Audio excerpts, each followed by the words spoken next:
Okay, so All In Thyme, it is not a full-scale restaurant yet, but you are currently situated inside the Ashton building inside Millwork Commons. In your words, if somebody's hearing about All In Thyme for the first time, no pun intended, how do you describe it to them?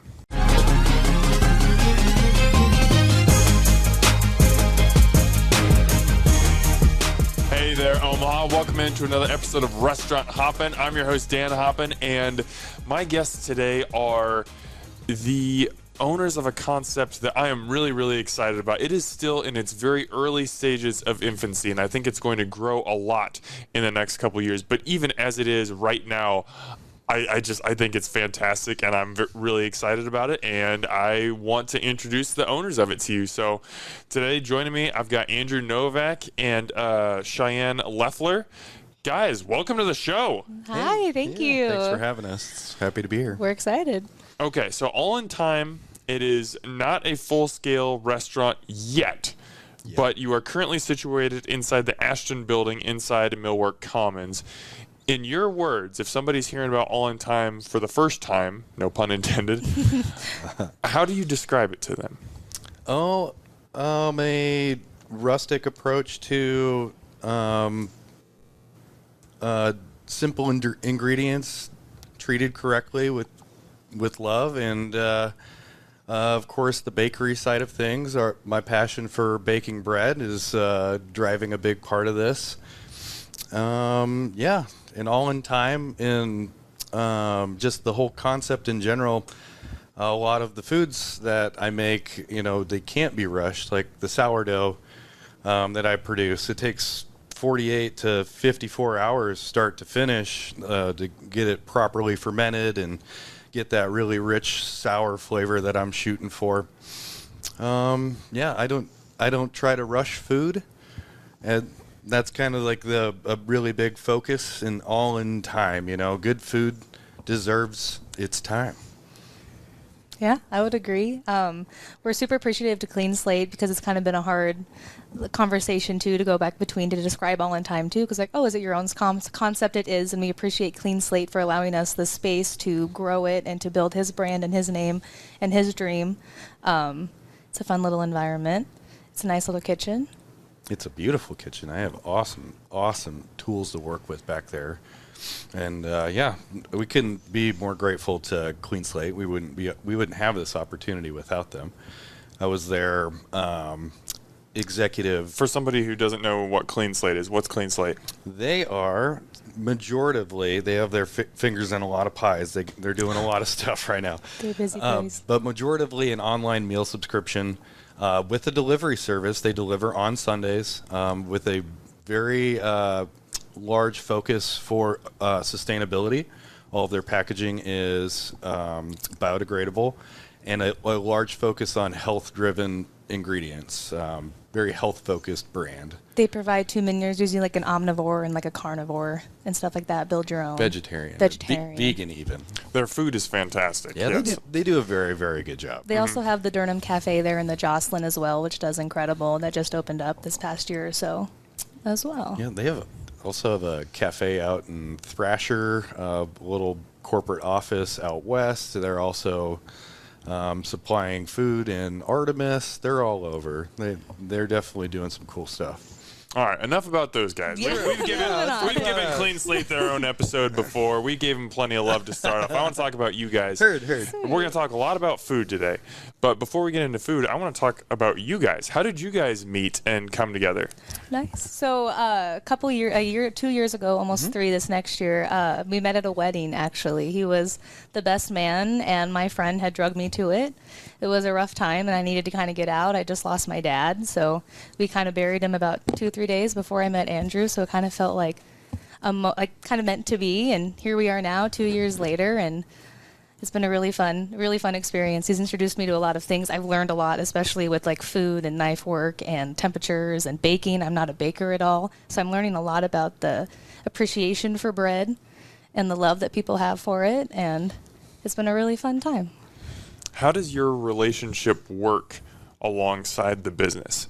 Because I see couples, there are usually a couple different approaches. Some couples try and leave everything at work And when they're at work, they're professional, and then they go home and they try and shut off talking about the business and everything, and you got to keep those two things separate. And then there are some couples where food just consumes their lives, and they're just talking about it all the time. They're developing new menus, when they're at home eating dinner or whatever it might be. How does you guys' relationship function alongside All In Thyme? I would have to say probably the latter. We try to keep working in home life separate, but it comes up. Especially running a business is hard. It's always like, what's next? What's coming up? Are we prepared? Do we have what we need? But we definitely collaborate in the kitchen at home. Like, we're both to our souls foodies. Both have the industry experience for years. I've been in it since I was 16. I'll be 30 here soon. I know he's 35 here soon, and he's been in it since he was probably 15. Yeah. So I've never done anything really but the restaurants, and kind of worked our way up, and that experience kind of led into being able to know what to give to Andrew to help him build the All In Thyme and the name behind it. Well, with your background and all of your experience and the front of house, I've just given you the reins to do your do what you do best up front. I stay focused in the kitchen. There's a great separation that way, where we both have delegated our specialties for the business. How does that shared love of food strengthen your relationship? I'm from a very small town, and I'm not used to like the culinary vastness that Omaha provides and all of that. So it's been a really unique. How do I answer this? He's shown me so much, and just about the food combinations and food profiles, and like what can we make at home that's like something that you think is really complicated, we can actually just do here. It's easy. Like, you don't overthink it, don't overcomplicate it. Like, measure with your eyes, measure with love. Just appreciation and love and trust, and just like, don't even make anxiety about it. Just kind of go for it. Food shouldn't be stressful. I agree. Which is hard in the industry, but it becomes stressful at times. 100%. I've been learning my bandwidth, and overexerting myself, especially over these last. I think this last couple of days was a really good example of that. It was a huge hill to climb, fulfilling all of these holiday orders and the fine dining experience on Sunday, which took up 16 hours of his day at least. Yeah, that was a long day in the kitchen, start to finish. And then attempting to do a new menu and prep for that as well. Yeah, you kind of took on a lot all at one time. The solstice was supposed to be a magical time. Yeah, it's a big learning experience day by day. We've only been doing this for 3 months, and I need to kind of keep reminding myself from time to time. And like, God, take a breath. You've put a lot on your shoulders, and I accomplished an enormous amount of tasks. Even today, I baked. How many pounds of bread? 200 I don't know. 240 milk buns. There were 14 loaves of focaccia. Yeah, the holidays. Well, and I mean, the thing that amazes me about you guys, and you talked about, you have your areas of expertise, back of house, front of house, is if somebody comes into All In Thyme, the cafe inside Millwork Commons, Cheyanne, you're going to be up front. Yep. There's no other front of house. It's you. When the plate gets delivered, it's Cheyanne. When you place your order at the counter, it's Cheyanne. And when you're waiting for your food, Andrew, it's you cooking it or baking it if you're doing bread. Mm-hmm. Like simultaneously half the time. Right. There's no other. I mean, I'm sure you have help at some points. Like, I know the other night during the pre-feed dinner, you had, I think, one other set of hands. Mm-hmm. But for the most part, if somebody has an experience with All In Thyme, it is 100% you guys. Currently, yes. Yes. We're as our brand is growing, it's going to give us room to. It's going to keep pushing us to a point where we say, all right, we're ready to hire somebody. Let's get some talented and dedicated and passionate hands in here to help us out. And I think that's honestly coming up sooner than we expected, and rather than 100%. Later. Well, here's why. People are getting, like, the word is getting out about your food. Like, yeah, it might not be well known right now, but it's coming. I truly believe it. I mean, I'm already looking down the pipeline and considering what's my next step moving out of the Millwork Commons building. There's all this retail development right around there. Like, I'm starting to look at properties, and that's a terrifying proposition mentally, like, oh my goodness, we're really risking it here. But I believe we're doing something that's going to be successful also. And like in my heart of hearts, I know this is going to work, Dan. I'm a believer. You don't have to. You don't have to convince me. I believe in you guys. I've had your food at the Boiler Room. I've had your food now, potentially even at Clean Slate. And now that you're doing your own concepts, I mean, the breakfast sandwich alone, you had me. Like hook, line, and sinker. I'm a fish. I'm a fish in your boat. Yeah. So. Well, thank you. But really, it really all comes back to bread for you. I mean, you mentioned the bread sales, but also, you've got some salads, you've got some breakfast dishes on the menu, but for the majority, it is sandwiches. It's melts, it's burgers, it's breakfast sandwiches, fried chicken sandwiches. We've got a Monte Cristo. A Monte Cristo, yes. And you cannot have a great sandwich without great bread. For you, where does that love for baking come from? Originally, the very first successful, beautiful loaf of bread that I made was at the Boiler Room. Chef Tim Nicholson was my tutor there, and it's just something I really grabbed onto. It's part of their routine. They bake off 2 to 4 bowls every day, fresh for service, and just that appreciation for that daily fresh bread. That should be at the center of every single dinner table. Firm believer in that. And then it just kind of grew from there. I took over as the sous chef after spending a little over 3 years with Tim and having the opportunity to start, putting my ideas on the menu. And like, oh, Tim, I've got an idea. I want to throw this set on. I'm like, okay, go do it. And a lot of times I'm like, well, I'm going to talk with Jen Miller from Miller Dorman Farms. Let's get some rye flour in here. I wanted to play around with rye bread. And it just kept...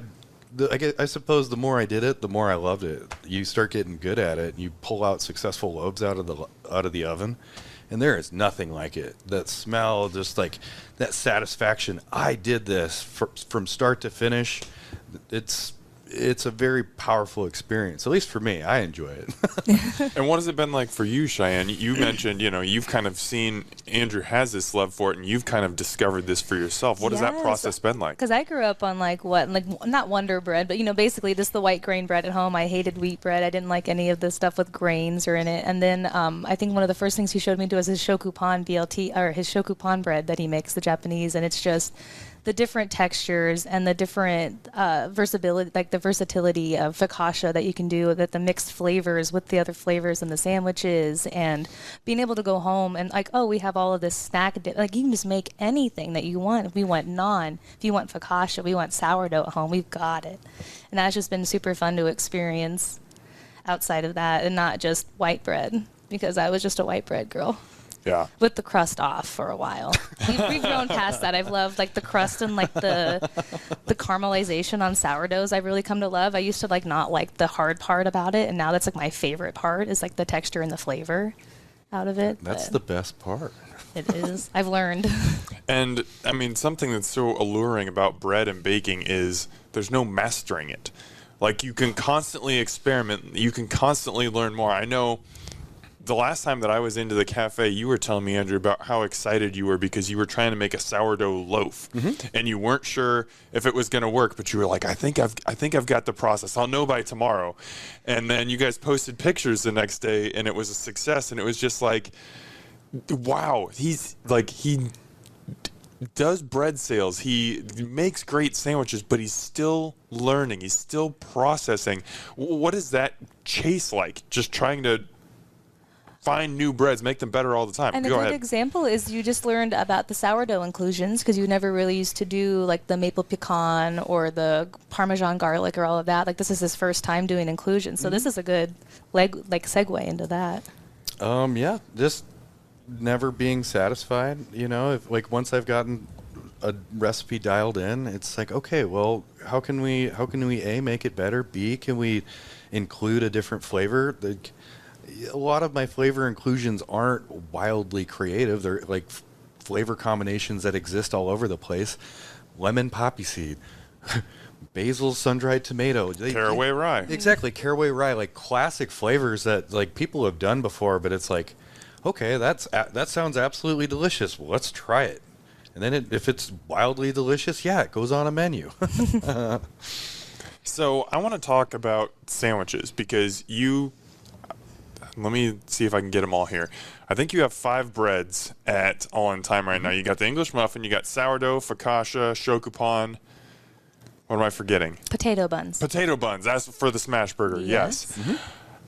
When you got to start a sandwich with the bread because you got to have the right bread to make a sandwich. So when you are constructing a new sandwich or thinking about how I want to put a BLT on the menu, I want to put a smash burger on the menu, I want to put a Monte Cristo on the menu, how do you decide which bread is the right one for that sandwich? Flavor, structural integrity, how well is that bread going to hold up to what that bread is holding inside of it? How wet are the ingredients that you're putting on your sandwich? The shape, like, are you shooting for a hoagie? Are you making a melt? Are you making a breakfast sandwich? They all, all these factors come into it. What kind of chew are you looking for?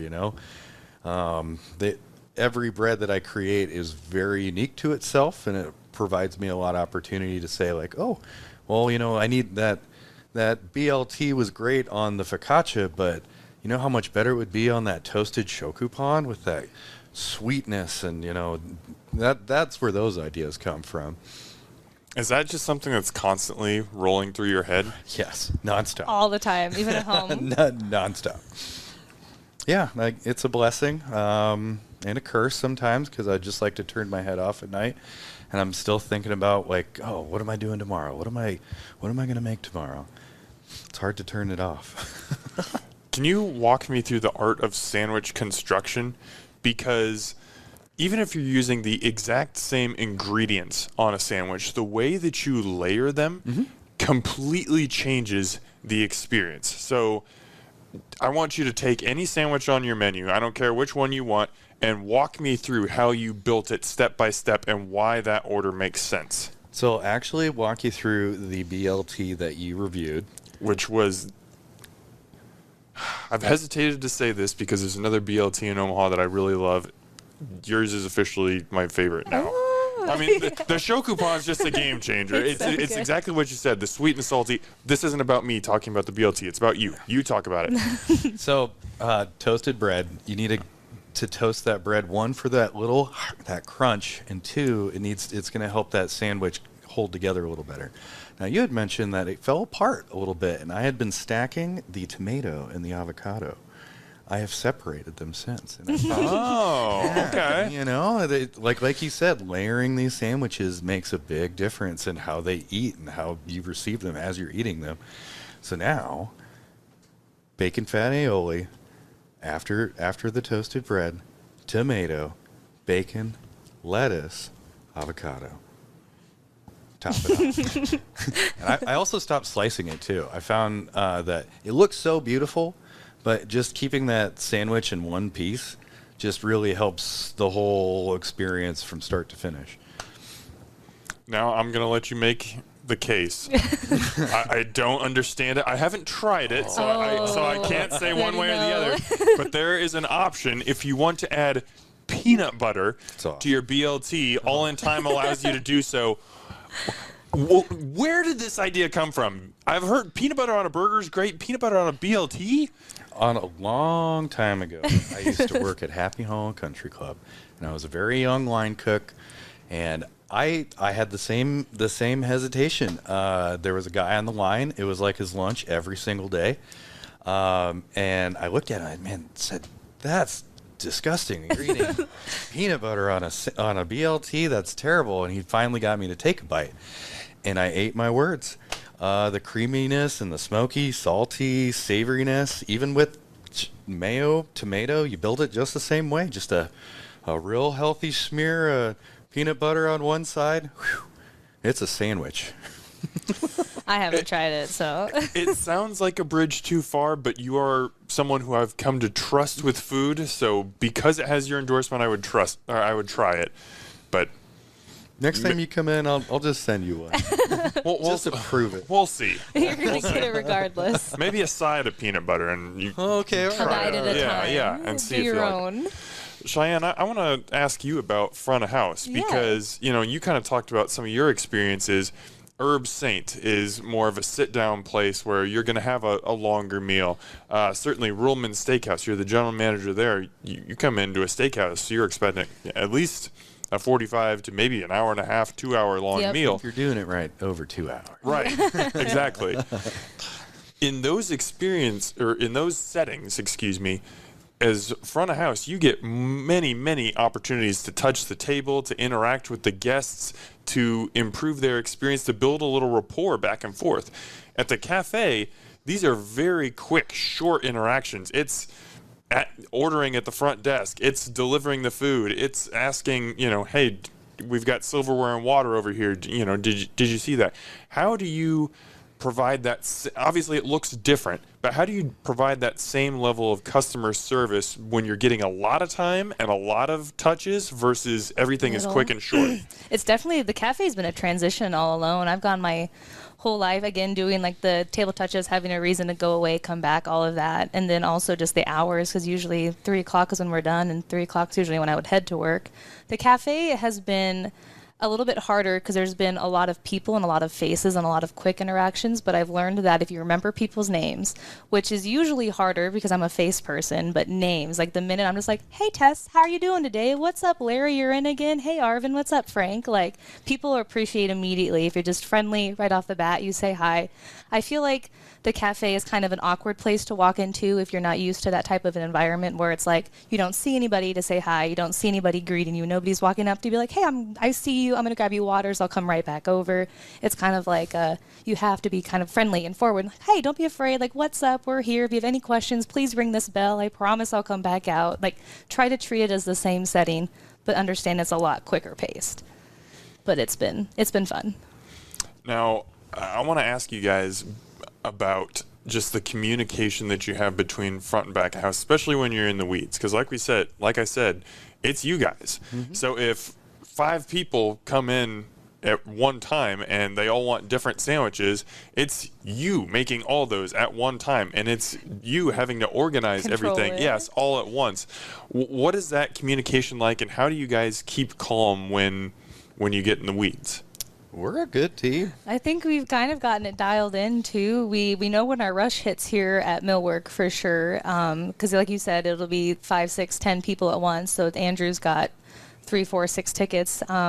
On my end, I'm just like, hey, I just want to let you know. And sometimes if it gets really bad, I'm like, just so you know, there's going to be a little bit of wait before you order. We are a one-man show back there. We are in the middle of Lunch Rush right now. He is getting to every ticket that he can. If you'd like any water or anything while you wait, just let me know, and then they'll let me know if they want to order or if it's too late of a time. But otherwise, communication I've learned through the years in the industry, and always being honest is the better policy, and people are really appreciative. The customers are really appreciative. So it's just honest, like, hey, it's a one-man show. We're kind of busy right now. Not much more we can do. I can't really rush your ticket. Like, I know most of them have, like, work meetings or they're on lunch break. So I was like, well, I want to let you know it's going to be more than 15, 20 minutes, which is usually not how we try to. I can cook very quickly, but as I had mentioned prior, I don't like to rush food. I will give your orders the time they need. Like, if that bread needs a little more time to toast, I will give it that time. Food quality is king. Flavor is king. I stand behind that.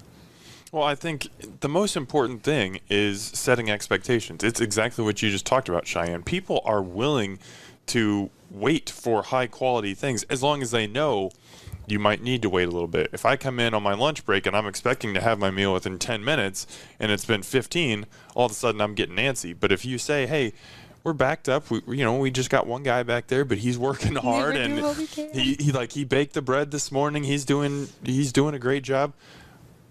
I can settle down, pull up my laptop, and say, you know what, let's settle in and have a great meal here. And I think just like human error is always going to come up. Like, nobody can be perfect all the time, every time. We all get a little stressed, and even when you make mistakes, like, I think owning up and being like, hey, like, sorry, we forgot your avocado. That's completely on us. Like, always just owning up in honesty and being genuine. I don't make mistakes. We don't have bad days. What? No. This week was great. Perfect every time.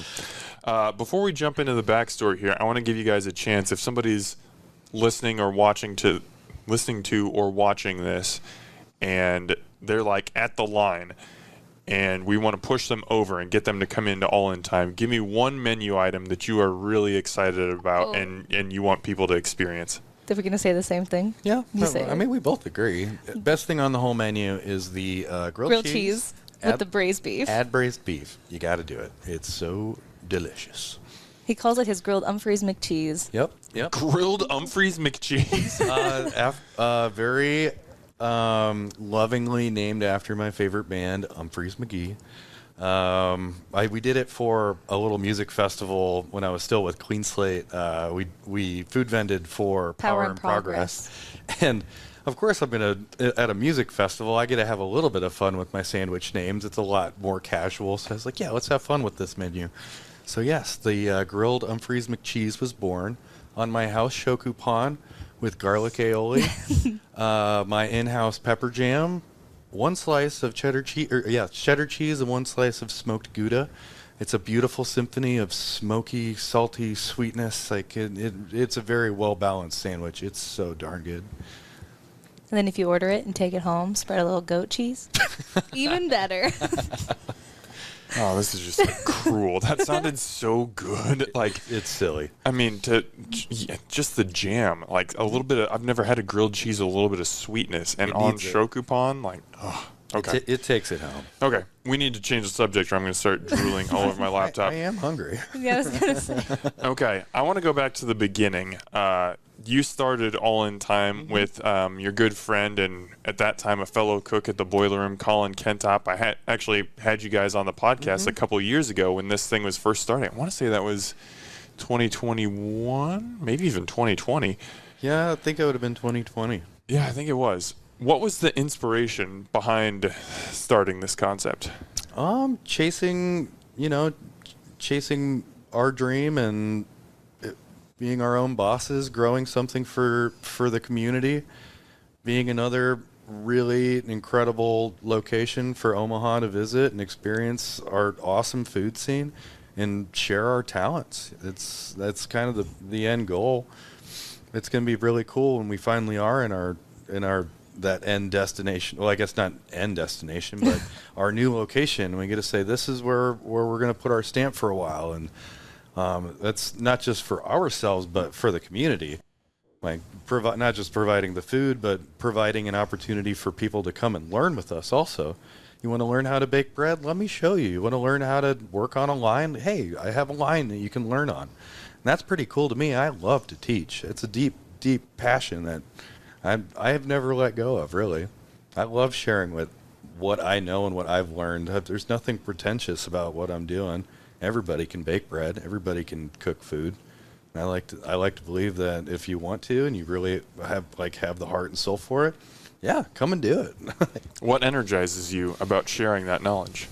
It's rewarding to see, somebody grow with your influence and seeing like, hey, you wouldn't be in that spot if it weren't for me, and like I am today.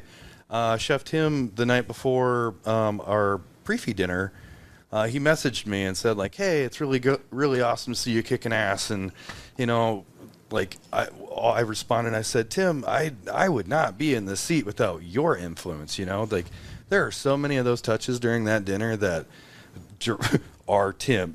Like I will have my touches as I keep doing this and keep developing like my style and my techniques, but we all stand on the shoulders of the chefs before us, and that's not something that I've ever lost sight of. I went back and listened to the first podcast that we did, and you had a quote back then. You said, "We've been trying to help other people grow their dreams," which is exactly what you just touched on. At the end of the day, it'd be really cool to sit back and say, this is our food and it came from us. That's a powerful thing. For both you guys, what to you is powerful about telling your story through food? I think it's just, I don't know. Self-expression. That's fun. It comes naturally. I think exploring's fun. I think it's because, like, for example, like my mom has never, again, grew up where I grew up, and just to like watch her try for the first time hamachi and raw fish, and to like eat like beets and asparagus, which she'll never like eat at home, and to do all of these, just to show people like things can taste good. And I think the best part with Andrew too is what I tell everybody is just like you said earlier, is just trust him. Like whatever Andrew's about to feed you, as long as you're not allergic, just trust him.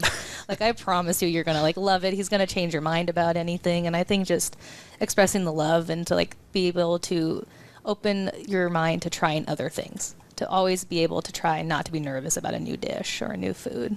And it feels good to make people happy. Yeah. I mean, that's a enormous part of what we do, is trying to make people's days better by delivering quality service, incredible food. And it's a passion for us, really. I think, talking about that pre-feed dinner the other night and keeping an open mind, I hate eggnog. I cannot. I'll bring this around, people. I cannot drink eggnog. I hate it. It's just like drinking cream to me. It's disgusting. I don't know how people do it. Is. But you guys served an eggnog creme brulee the other night, and even when I saw it on the menu, I was just like, you know what? I don't like eggnog. That's not my flavor, but I want to try this. I want to see how they blend this dessert that I love, creme brulee, with something that I normally don't care for. Can they pull it off? I'm intrigued by this concept, and it was absolutely delicious. I was practically like scraping the inside of the bowl with my finger, trying to get every last bit that I could out of it. And yeah, it's like you said, it's keeping an open mind. Yeah, there might be raw fish in this. Let's give it a try. Yeah, beets kind of get a bad rap because everybody just thinks of Dwight Schrute from The Office. Beets are delicious. They're good. If you cook them right, they're amazing. Even in drinks. Even in drinks, yes. In drinks. Cheyanne did mocktails for this dinner, and she had a drink that was the primary ingredient was beet juice. Yes. Which I think I gave a little shout out to Kyla from Herb Saint. She taught me that one. She also bartends at the Boiler Room as well, so that's also an expertise of hers. She and her and Ben Dabney taught me everything I know about cocktailing, and that she taught me that like 4 or 5 years ago, and it has been my tried and true. And so I've always been adjusting it. So like at Ruhlman's, I did a drink where it was gin infused with carrot juice that we then mixed into the beet mint simple and all of that. But it's one of my passions. I love mixing things like that, figuring out like gas streaks and shrubs. It'll be fun as we keep growing, and it'll give us the opportunity to get a liquor license and like a beer and wine license. And the more dinners that we do, then it'll be we get to include some alcohol. That'll be a fun little touch. The mocktails were super cool. I'm not taking away from that. But we're growing. We're working towards expanding the brand, and just it's gonna get bigger and bigger with the help of Omaha. How much fun is that for you guys to get to expand people's minds when it comes to food? Because there are not a lot of opportunities in Omaha to get shokupan bread. No. That's a Japanese milk bread. I bet a lot of people listening to this have not experienced it. They don't know what that is.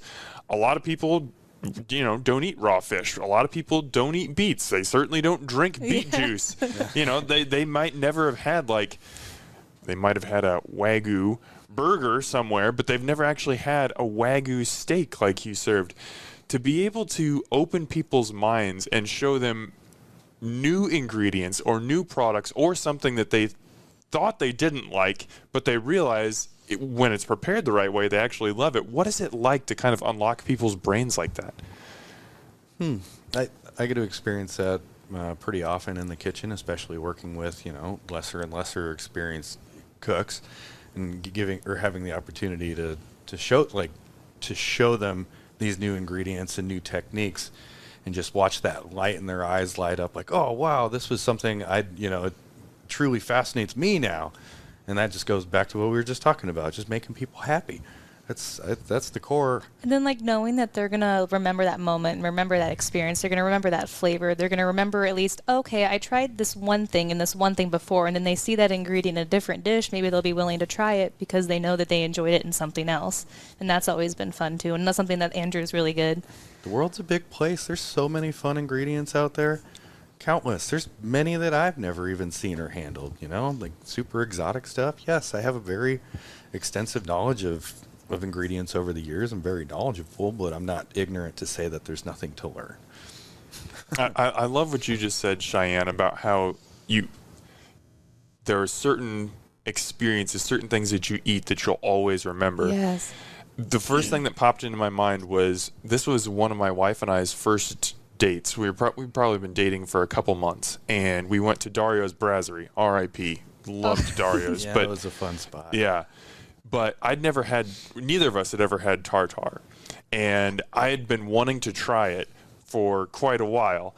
And Sarah comes from a family where, like, burgers are cooked well done. Oh. Steaks are cooked to brown. If there's an ounce of pink in there, it's going back on the grill. Yeah. Funny. So I was like, hey, I really want to try tartare. And Sarah, I could tell she had trepidation, but she was game. And she was nervous, but she's like, I think I want to impress this guy. Like, I want to try this. And we loved it.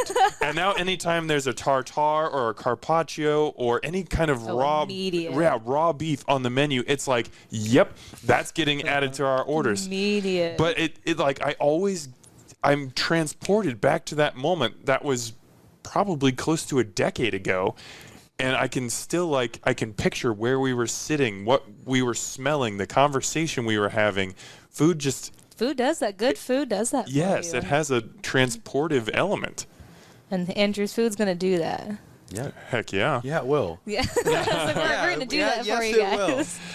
Okay, so the original concept for All In Thyme was you guys were going to do cured meats and you were going to have a butcher shop, and then you'd also offer sandwiches. So, like, somebody could buy cured meats, you'd sell them on sandwiches, so it kind of went hand in hand. How has the concept, obviously, that's pretty different from what you do now. How has the concept evolved over time? Definitely a much larger focus on bread baking. We were not even near the bread production that I've achieved currently. And I thought I was really going to get away from, like, fine dining and like more of a restaurant focus, but as we keep operating this cafe and we're growing this brand after doing the pre-feed dinner, it's just growing more and more apparent. Like, no, that's definitely going to be a part of our future. It's probably looking more like maybe like during the day we have a kind of a brunchy type vibe cafe, 4 or 5 days out of the week, and then take a little break midday, roll out white tablecloths, and have a nice fine dining experience at night. Pour the wine. He's still playing with the idea of a butchery and baker shop, though. Like, if we can find the right space. He's been talking about it. Brunch spot, butchery, sandwich shop, fine dining, bakery. Omaha, I'm going to need hands. I feel like, have you ever heard of Farinair? In Ashland, the bakery? Yes. It's wonderful. They also, I feel like, at least on their Instagram and their aesthetic and what I follow and what I've heard is, like, they kind of do the same thing. They have a little cafe, they do food, they bake, but then they do fine dining. They do all these really cool wine pairings and these really cool dinners, and they bring in all these chefs, and it'd be fun just to kind of build build the hype for that as well. But also, I feel like with the base that we're building at the cafe and the people that are coming in, they're coming in for his food, they're coming in for your sandwiches, they're coming in for the stuff that you create. So we can't get rid of that. I can't ignore it. Yeah. As much as I'd like to say, like, nope, we're going to be a bakery and a butcher shop, which is a beautiful thought, and it's still a possibility. But the further we trudge through this and keep having all this fun, I'm going to keep cooking these beautiful sandwiches and keep throwing these fine dining dinners. It's lighting a fire in me that I thought was going out, so it's still going. Yeah, that was fun. That's incredible to hear. Now, unfortunately, Colin, who was your original partner in this, he passed in 2021. He did. When you remember him, how grateful are you to have started All In Thyme with him and that you have those memories together? I miss him every day. He was like a brother. We just were so on the same wavelength with food and our philosophies on life. We just really meshed very, very well as a team, and I'm very fortunate to have Cheyanne on my side, and it's the same vibes. We're an incredible team. We have the same focus and the same drive. Yeah, his memory is definitely not forgotten. I can still hear his laugh, and I still say things that he would have been saying while we were prepping. You know, I'd wave my finger while I do it just to taunt you. Oh yeah, I miss the boy. He'll always be in my heart, and I think a big part of my success right now is him smiling down and saying, "Yeah, you're ready to do this. Like, run, dude." So.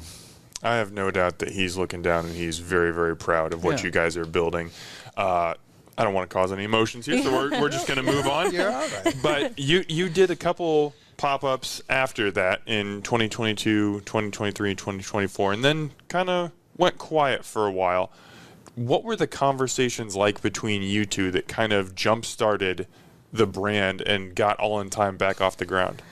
I feel like there was an opportunity arose up at Clean Slate to grab up the cafe space. They were looking at adjustment and a switch over at the Jocelyn, which was alleviating another space. And you know, Jamin's one of your besties, and Jamin's my best friend.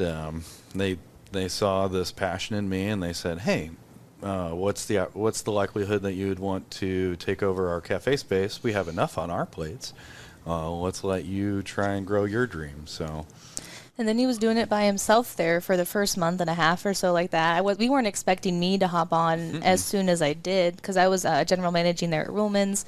I had been there since they've opened. I opened it before with them, really close with my other general managers, like one of my best friends, and I could not imagine myself leaving. Like, that was not even an inkling or a thought. And then just it kept building and it kept building and it kept getting busier, and it's just like, well, and the social media I've learned is I understand a whole appreciation that is a complete salary for somebody. It is a huge job to upkeep, and there's no way Andrew could do it by myself, and then there's no way that I could general manage All In Thyme and then general manage Ruhlman's and do everything I needed to do for them and keep up with everything. So it was just like, hey, how good are we doing? I think I need to come on, and then now we've just rocketed. We fortunately, like, very, very quickly out of the gate, we're generating enough revenue where I was like, hey, you know, let's do this. Like, get out of there. I need help.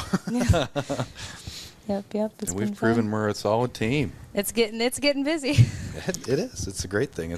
They're good problems. And there will be more good problems. Yeah, exactly. Yes. I wanted to talk about social media later, but you brought it up, so let's go there right now. I mean, you essentially, 3-4 months ago, started All In Thyme social media from the ground up. Yes. There was nothing, and you could build it however you want it. It could be the vibe, the aesthetic, kind of the it's been fun. the personality, the voice. That was up to you. How did you decide this is what All In Thyme is going to project through our social media? Oh, I find so, man, first his food just aesthetically and like, oh man, how do I go about that? I have a little bit of a background in like photography, so it was kind of easy to start just like I started with the base of photographing his food and like, what does it all kind of look like? What do we want that aesthetic to look like? And then when we start posting, kind of how do we want our flow and how do we want to sound? And I find like Block 16 social media, they are so fun and they're so personable and they are so much fun to read. And I think that's where I want to provide that casual, but also like reel it in to be a little bit more professional and a little bit more like light is kind of where my toe touches are. Instagram is like, I'm like, Andrew, you can post on Facebook all you want. Do not touch Instagram. Because it is 3 photos black and white, 3 photos color, because that is the aesthetic that I have just, that randomly happened. I started posting when we started that I looked back on and I was like, oh, we've already started. We got to kind of like keep this going because it's like the beginning, but. You can tell when I post. Yeah. I write like a scientist. It is so dry. These are the facts. Yeah. But it's been, and then just like, and from the beginning, it's been nice because it's been being able to keep up with B-roll and having enough like stuff to photograph and like being involved in like leaving Ruhlman's and being there to photograph and take pictures. And like we have all this excess stuff that we have because social media is more than just like the post of that day and what you're doing that day. It's like, what do we have going on? What have we have coming up? What does our cafe space look like? What does the chef do? What is like, there's more than just the food. And you always have to like keep them intrigued. And then you have to keep up with the algorithm. And if you don't post enough, you won't show up. But if you post too much, they'll disappear. And it's been the website. I've never built a website before, so that was like a learning curve. It looks great. It's been all been a learning curve. For not having any experience, I give you 100% free reign on that because you have a knack. That's for also it. the nice thing is he just the full trust that Andrew is given and just this because again he's too busy to be able to have any say or anything. Incredible. So the full trust and just being the owners and not having to follow anybody else's like setup. You know, or this is what you have to post, this is what we need to post, this is what it has to look like. No, it's kind of whatever we want to. We can say what we want, do what we want. We had to close early today, so we can close early today if we need to get somewhere. Like, it's been fun. Thank you, by the way. Yeah. I saw that earlier this morning. I saw you guys you're closing like an hour early to come do the podcast, and I was like, I didn't even realize I was interrupting their service No, that's time. okay. But thank you. It was better for us anyway today for bread orders and Getting and ready all of that. for other stuff. And we're excited to be here. So thank you again for all of this.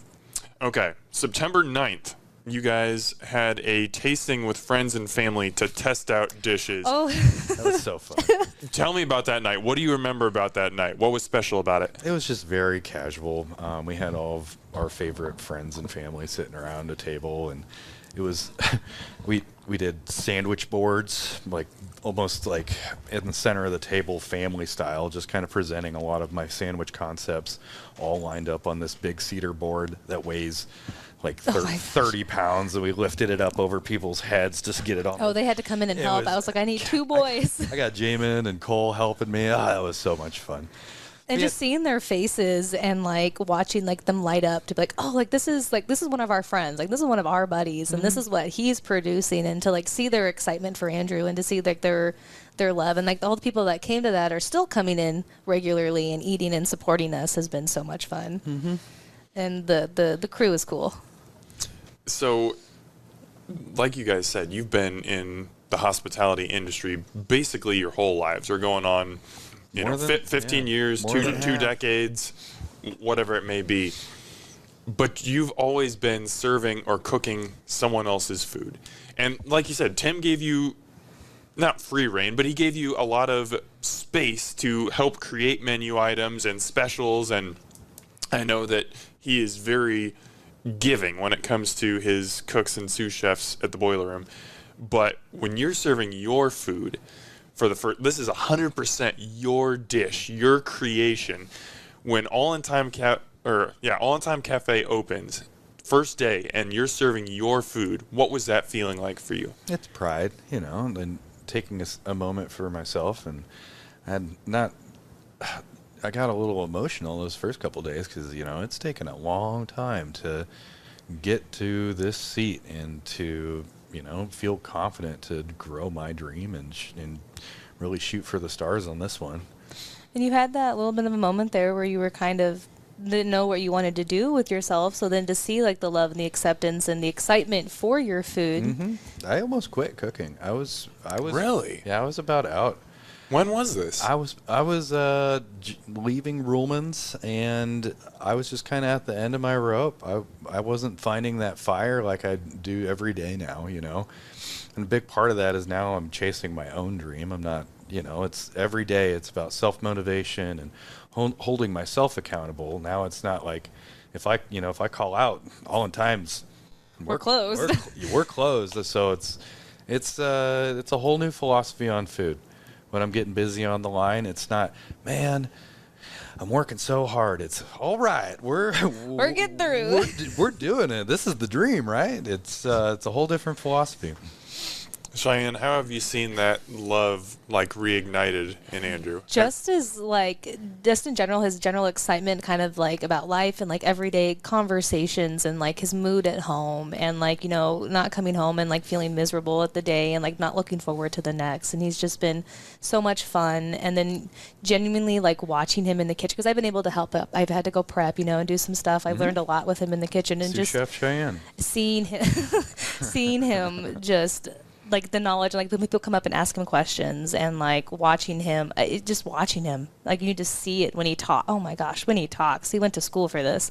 I did go. You can just when he speaks, you can just hear it, you can see it, and the love and the knowledge and he wants to gift it to everybody, and it's been nice. if that answers that, I think a little bit. You absolutely did. Perfect. And how has this reinvigorated you? This has been, it's been nice being able to, you and I make the decisions kind of, and we go in and it's, if an issue pops up, it's kind of him and I, we have to kind of figure it out, or something good happens, it's you and I did that together. And being able to just make the decisions. I think making the just making the decisions ourselves, not having to have a boss, has been kind of nice. I think that's the biggest reinvigorate. Yeah, it's been very freeing. I don't have a dress code. I love that. Like, that's the best part too. And then just spending time with Andrew has been nice. Our schedules were completely opposite, completely opposite before this, and so it's been really nice to like kind of like reconnect almost through the food and everything as well. We've talked a lot about all the positives and the good things from All In Thyme. What's been a challenge, something that you guys have had to learn from that you feel like has brought you closer together? Just keeping cool under pressure. It's easy to blow a lid. And learning, yeah. Like when things get hot in the kitchen, it's sometimes really hard to keep your composure, and sometimes things come out. Or man, I may have been just a touch nasty. Like learning to work with each other, and like learning where anxieties are, where lines are drawn, kind of where patience goes. Like learning how Andrew gets when it's busy, learning how I get when it gets busy. That's been a little transition. I feel like learning permits and licenses, then like him having to like control because I have no patience, and if I can't figure something out like 2 to 3 times, I'm kind of done, and I give up, and he's just like, we have to figure it out, Cheyanne. You need to like just calm down, and I'm like, okay, you're right. So licensings and permits and the health inspections and all of that. We're a learning curve. Yeah, learning each other's strengths and weaknesses, and lifting each other up when we need lifting up. That's why we're a good team. Yep. Be like, hey, we're going to get through this, Andrew. It's going to be okay. We have 2 tickets left on the board. Sometimes you're going to have more energy. Sometimes I'm going to have more energy, It's just the ebb and flow. Yep. I mean, that's a huge part of any marriage, knowing how to balance each other, because there are going to be times when one of you is really down and the other one has to step up, and vice versa. But especially so when you work together, especially in a high-stress environment like a restaurant, knowing kind of the tell signs of your partner, and I've seen that look on Andrew. He's getting sped up here. The past couple times, I've made a couple items on the grill because I was like, just keep making the bread. I know I've watched you do this 1,000 times. I will do this one just to make sure he gets a little less stressed. And I appreciate every ounce of help. 100%. I can't do this alone. It's great to have that balance. No, I appreciate him. We've talked some about, a pretty good deal actually, about the future of All In Thyme and the plans that you guys have. Is there anything else you guys want to say as we kind of wrap up here about what excites you about the concept, and maybe what people can also get excited about as they continue to follow your growth? Definitely more fancy dinners. That was so much fun for us. We're going to keep those rolling in. New menu. I like to think we're going to do it every solstice. I'm a little late this time. But yeah, just keeping things fresh. New bread orders are kind of pop because the holidays are ending, so trying to figure out how people can still order bread from us. So we're doing like focaccia Fridays and sourdough Saturdays. If they have anything that they want to do for like bulk orders or families, work functions and stuff like that, like if he can make it within reason, we'll do it for you. Just ask. If you want some cinnamon rolls, like let us know. We'll make you cinnamon rolls type of thing. Like just communicate and talk. As long as it's within ability, we'll do it. Yeah, and currently kind of playing the field and looking for like retail locations to stock our bread in. That would be really cool. My cousin, she's about to open up a little spot in Exarban called Marigold's Mercantile, and we're kind of bouncing some ideas around about what having our bread on their shelf looks like. I was talking with Kristen from Flavor Country Farms, and she's associated with Ellsworth Crossing. You might see my bread on their shelf here in the near future if that all pans out. So, yeah, we're hungry. We're gonna keep. If you want bread, let us know. Keep pushing and keep growing this thing. I'm proud of you. I'm proud of you. All right, I got 2 more questions for you guys that I like to ask just about everybody that I have on this podcast. First one is this: what is one thing about hospitality or the restaurant industry that you feel most guests don't understand, but you wish they did understand? We are typically working when other folks are out enjoying themselves. You know, you're working late nights, you're working holidays typically. Weekends? Weekends. A lot of times at your traditional 9 to 5, it just doesn't line up at all. It's at times a very challenging and grueling industry, and I think kindness goes a long way. It's totally free. I think that's a good, like kindness and patience. And then I think the biggest thing is just as front of house and like working with people is just taking a moment for everybody. If it feels busy, if you feel like something is being slow or taking too long or they forgot something, to just have a little bit of like, hey, most of the servers in the industry are 18 to 25 years old. You know, they're got things going on in their lives. They're going to have bad days, or hey, we're really busy. This person got triple sat, or you see an empty restaurant, but hey, we only have 2 servers on right now. I know that table's empty. So just consideration, kind of like opening your mind to like the bigger picture of what's going on in the restaurant. I know that you might be out for your special day, but 50 other people are also out for their special days, and we're trying to make it all special for all 50 of you at the same time. So a little patience and a little understanding. Good words. And all of that.